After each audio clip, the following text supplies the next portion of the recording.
Bonjour à tous. Donc là, on est avec Nicolas Toutain à la Bourdaissière.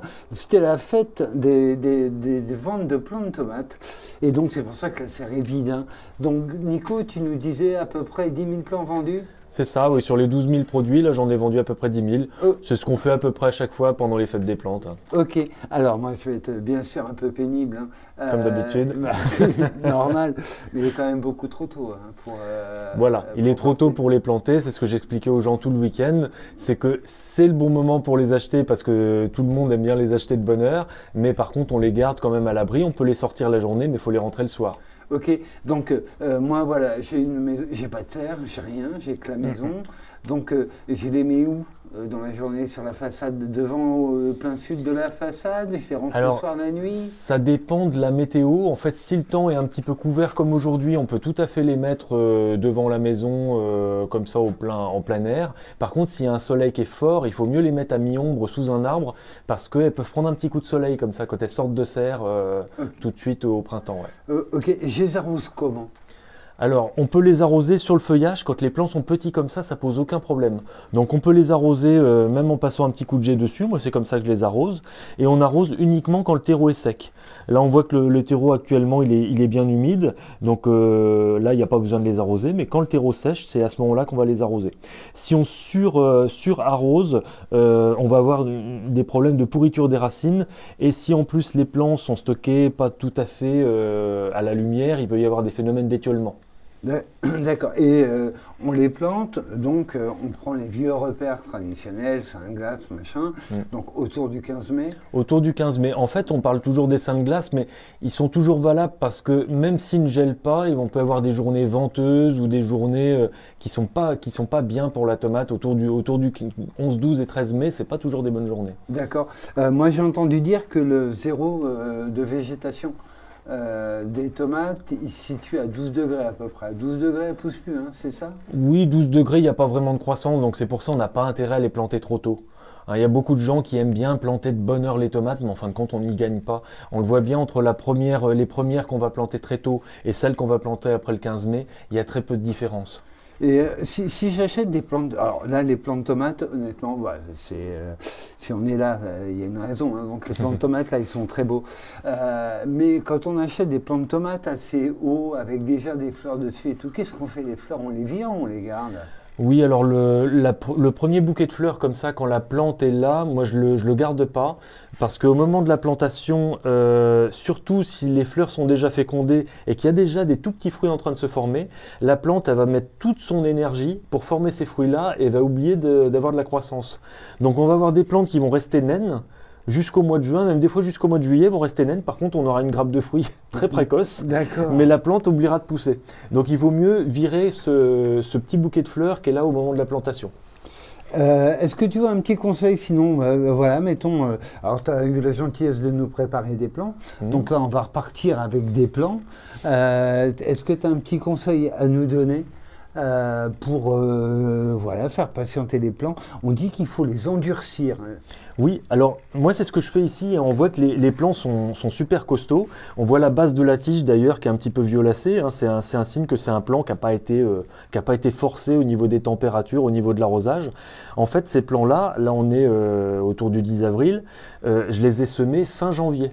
Donc en fait, pour qu'ils soient comme ça, ils ont vraiment pris leur temps, hein. Ah ouais. C'est-à-dire que la serre, j'ai très peu chauffé, déjà pour éviter de gaspiller de l'énergie. J'ai très peu chauffé, j'ai beaucoup aéré et j'ai pas beaucoup arrosé non plus. Donc vraiment, je les arrose peu. Là, ces derniers temps, je les avais bien arrosés pour que les gens, quand ils repartent chez eux, le pot soit encore humide. Mais sinon, je laisse vraiment le terreau sécher un maximum, que le feuillage y flétrisse même un petit peu entre deux arrosages. Ça permet d'avoir des plants qui sont bien costauds, bien endurcis, jusqu'à la plantation. Après, une fois qu'on va les planter dans son jardin, là, ils peuvent avoir des petits stress hydriques, mais pas trop quand même.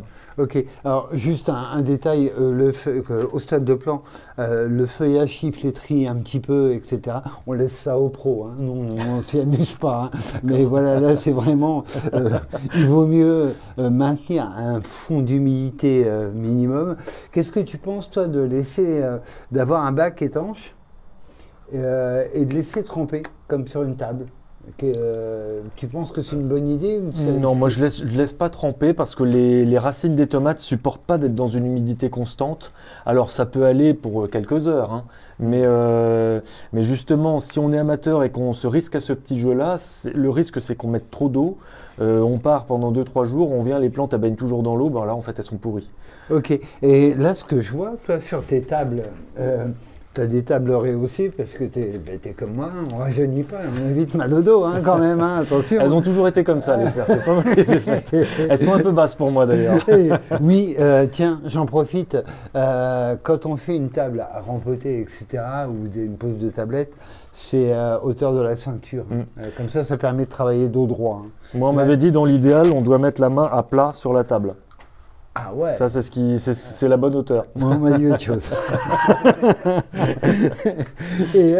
et donc, là, par contre, ce que je vois, c'est des tables et il y a un lit de sable dessus. Oui. Et ça, c'est grâce à ce lit de sable que tu maintiens une humidité et une fraîcheur et que les racines, à la limite, peuvent sortir. Exactement, en fait. Comme j'arrose peu aussi, c'est vrai que les racines, en fait, elles vont prendre l'humidité qu'il y a dans le pot, mais au bout d'un moment, elles peuvent aussi, ce sable, ça permet de réguler en même temps cette humidité, ça absorbe l'excès d'humidité et ça en relargue aussi un petit peu quand il en manque dans le pot. Donc là, moi, j'arrive à la maison avec les jolis plans que tu nous as préparés, j'ai des caisses étanches, je mets un lit de sable dedans. Et je garde mes plans. Ok, c'est une bonne idée, ouais. C'est super. En tout cas, j'espère que tous tes clients de ce week-end, 12 000 plans hein, quand même, hein, tout tricoté à la main. Attention. J'espère qu'on va avoir une belle saison et qu'ils seront ravis aussi des variétés que tu as présentées. Alors là, on est toujours avec Nicolas Toutain, le responsable de la collection de tomates du château de la Bourdaissière.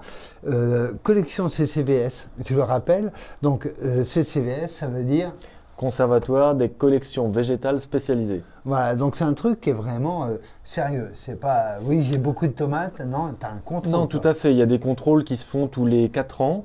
Et donc là, on vient voir la Bourdaissière comment est classée la collection, si on respecte bien les techniques et les normes qui sont faites pour être agréé justement au niveau du CCVS. On est agréé collection nationale. Et comment t'en es arrivé là, toi ? Moi, comment je suis arrivé à la Bourdaissière ? Ouais, c'est quoi ton parcours ? Mon parcours, tout d'abord, j'ai fait des études en horticulture et maraîchage. Donc, j'ai fait à l'époque, c'était un BEP, puis un bac pro. Ensuite, j'ai voulu faire un BTS, plus pour me spécialiser dans tout ce qui était technologie des semences. Donc là, je suis arrivé dans le milieu des grandes cultures, ça ne m'a pas plu du tout. Donc, à la suite de ce BTS que j'ai quand même eu, je suis allé vers une licence professionnelle dans les métiers du développement durable. Voilà, pour me rapprocher un petit peu plus de quelque chose qui était dans mon domaine. Et puis là, j'ai pu faire notamment un stage à l'association Mon Viet Nature en Normandie. Et comme là, j'ai été directement au contact de tous les travaux que faisait cette association, à savoir de l'ethnobotanie, des recherches des variétés anciennes et la mise en valeur de toutes ces variétés dans un jardin conservatoire, qui est le jardin conservatoire de Saint-Pierre-sur-Dive. Je me suis dit, bah voilà, c'est ça que j'aime, c'est être au contact des gens, des jardiniers, des gens qui cultivent, qui aiment, qui mangent tous ces légumes, toutes ces plantes. Et donc, j'ai recherché à travailler dans un jardin conservatoire. Et bon, bah, en Normandie, à l'époque, je n'avais pas trouvé spécialement de débouchés dans ce milieu-là. Donc, je suis allé naturellement vers le Val-de-Loire. Et c'est comme ça que je suis arrivé à la Bourdaissière. J'ai pris la succession du jardinier qui allait partir en retraite. Ça s'est fait assez naturellement. Ok, alors juste une petite précision, tu parles de Mon Viet Nature. Moi j'ai eu la chance de vivre pendant une époque dans le Pays d'Auge et de rencontrer Mon Viet Nature et Christiane. Christiane d'Orléans qui est formidable. Et vraiment, si vous... Alors déjà, je vous propose d'aller passer vos vacances dans le Pays d'Auge, c'est absolument sublime. Et en plus de ça, de faire un tour au conservatoire de Christiane d'Orléans. Voilà, le conservatoire de Saint-Pierre-sur-Dive qui est extraordinaire, justement, qui présente toutes les variétés, toutes les variétés et espèces, c'est-à-dire des variétés légumières, des plantes sauvages aussi, toutes les plantes en fin de compte qui vont avoir une utilisation, un usage, que ce soit un usage pour soigner les animaux, pour soigner les gens, pour une utilisation domestique et bien sûr pour la nourriture. Et alors sinon, toi du coup tu t'es retrouvé presque à faire de la monoculture de tomates ou tu fais d'autres espèces dans le potager, etc. Heureusement, il y a plein d'autres choses. La monoculture, ça n'aurait pas été mon dada. Donc, c'est vrai que la tomate, c'est ce qui me prend le plus de temps, parce qu'il y a quand même 700 variétés là derrière dans le jardin, ce qui est énorme en fait à gérer au quotidien et toute l'année. Mais heureusement, il y a plein de légumes anciens que je peux faire, de plantes aromatiques, de fleurs. Il y a beaucoup d'arbres fruitiers. Je m'intéresse aussi à voilà, tout ce qui peut se cultiver. Donc, toi, tu fais les graines donc, de la collection. Hein. Ouais, ouais. Tu nous feras un cours sur comment faire ces graines? Ouais. Oh, bah oui, oui. On prend rendez-vous alors. Bah voilà. Okay. On va poser une date. Voilà, et à quel moment, toi, tu penses que c'est bien? L'idéal, c'est plutôt fin d'été, début d'automne. Ok, alors en fin d'été, début d'automne, rendez-vous avec Nicolas à la Bourdesière où il va nous faire une petite démonstration de faire ses graines. Bon alors là, Nicolas, on est dans la grande salle centrale de la serre. Voilà. C'est là que tu fais tes graines, etc. etc. C'est la cathédrale, le temple. Et là, il y a un petit assortiment de plants. Ouais. On est vraiment des gros vénards avec Guilain parce que ceux-là, on va pouvoir les ramener et les planter à la maison. Est-ce que tu peux nous les présenter un petit peu, nous parler un peu d'eux? Oui, bah, tout à fait. Bah, là, je vous avais fait un petit assortiment comme tu m'avais demandé. 16 gros fruits, 4 petits fruits. Donc c'est vrai que là, dans les variétés que je présente toujours, je distingue les variétés à gros fruits, donc qui peuvent aller jusqu'à 1 kg hein, dans les variétés à gros fruits que j'ai ici. Et puis, on va dire que ça, je les classe quand même parmi les gros fruits. Donc il y a des variétés même à fruits moyens. Voilà, je fais la distinction avec les variétés à petits fruits. On va commencer par celle-ci. Variété à petits fruits. Alors par exemple, là, il y a Délices du jardinier. Ah ouais. Ce qu'on appelle grossièrement de la tomate cerise, hein, qui est un terme très très générique. Là, ça va être une grosse cerise hein, quand même. Le Délices du jardinier, c'est une tomate cerise rouge de ce gabarit-là, super sucrée, croquante, très sympa. Tu les tailles les tomates cerises, toi? Un tout petit peu. Un tout petit peu, c'est pas une obligation, c'est vrai, les tomates cerises, on peut complètement les laisser repartir comme ça, parce que en fait, le but de la taille pour la tomate, c'est de concentrer la sève vers les fruits. Donc, si on veut avoir des fruits de belle taille, c'est mieux sur des variétés peu vigoureuses de garder une branche ou deux. Mais alors ça, c'est mon principe de taille, hein, bien sûr, parce qu'il y a plein d'écoles différentes. Hein. Mais je pense que sur des variétés bien vigoureuses, comme certaines variétés de cœur de bœuf, par exemple, on peut garder jusqu'à 3 tiges et la plante sera capable d'alimenter tous les fruits pour qu'ils soient tous de taille normale. Donc le but de la taille, c'est d'avoir des fruits de belle taille et qui arrivent à une précocité normale. Si on laisse trop de branches sur la tomate, on va avoir beaucoup de fruits, mais ils seront peut-être un peu plus petits et ils arriveront peut-être un peu plus tard que la normale. Donc toi, tu fais une taille différenciée en fonction de la vigueur de la vigueur de la variété. Donc les trucs, ouais, on fait comme ci, on fait comme ça, faut pas faire Alors ci, moi j'ai horreur de ça. Moi j'ai horreur de tout ce qui est systématique. On en parle des fois au niveau des traitements. Toujours on me dit quand est-ce qu'il faut traiter? Bah, ça dépend de la météo, ça dépend de plein de choses. Il n'y a pas forcément obligation de traiter déjà. Hein. Donc pour la taille c'est pareil. La taille je vais pratiquer différemment en fonction des variétés et en fonction des plantes. Hein, parce que sur toute une ligne de la même plante, tout le monde ne va pas être de la même vigueur. Il y en a qui vont être très vigoureuses, d'autres un petit peu moins. Donc voilà, on adapte en fonction des plantes. Du coup, on va revenir pour les graines, tu sais. Mais est-ce qu'on peut prendre un abonnement et puis revenir pour la taille, que tu nous montres un peu?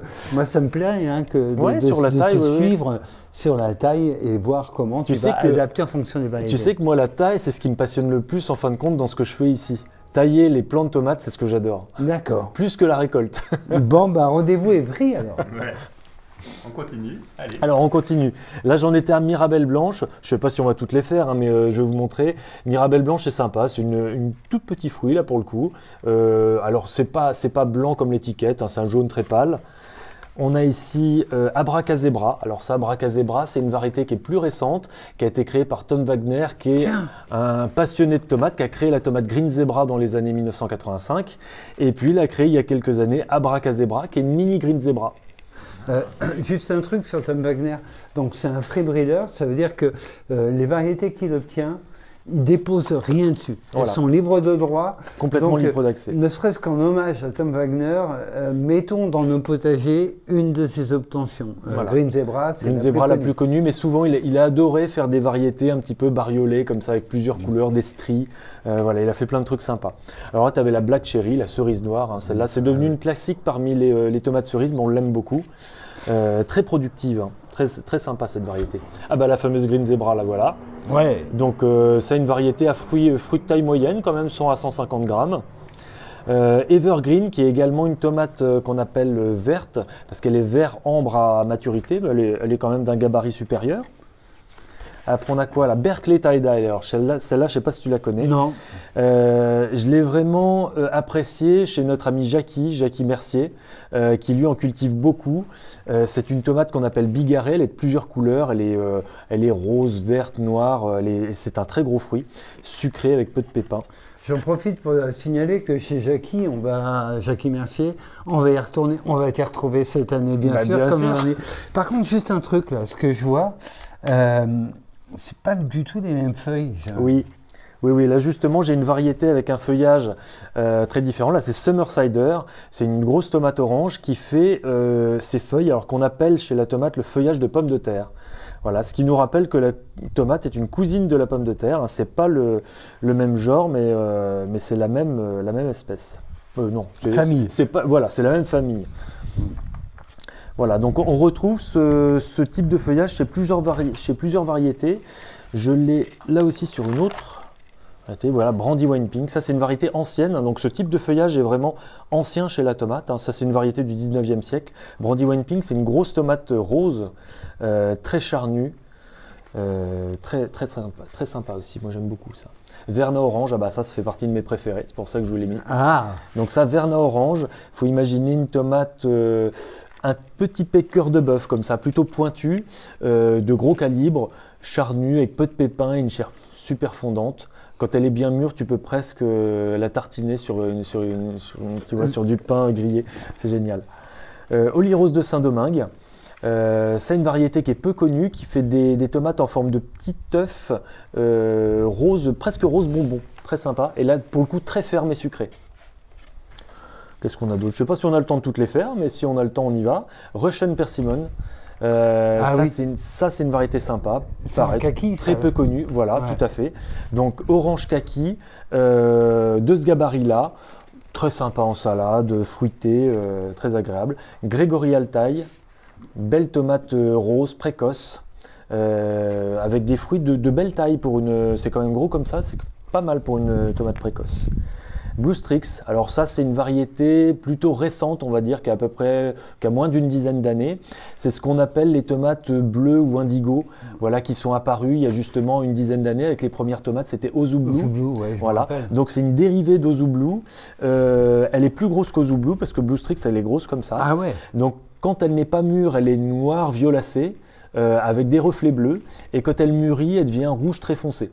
Alors en termes de saveur, c'est pas ce qu'il y a de mieux, mais par contre, parmi une salade, ça dénote un petit peu parce que la couleur est vraiment rouge très foncé. Elle fait comme un tatouage au pédoncule? Alors, moi j'ai jamais remarqué, mais on m'a dit ça souvent. Est-ce que c'est la tomate qui fait une étoile au niveau du pédoncule? Ozu Blue fait ça. Ozu Blue fait ça. Alors moi pas toujours. J'ai pas remarqué qu'elle le fait à chaque fois, mais ça, pour certains c'est vraiment un critère de distinction. Mais non, mais ce qui est certain par contre, puisque maintenant on a un abonnement, c'est qu'on va revenir faire une petite. Ouais, parce qu'il y a beaucoup de choses à dire.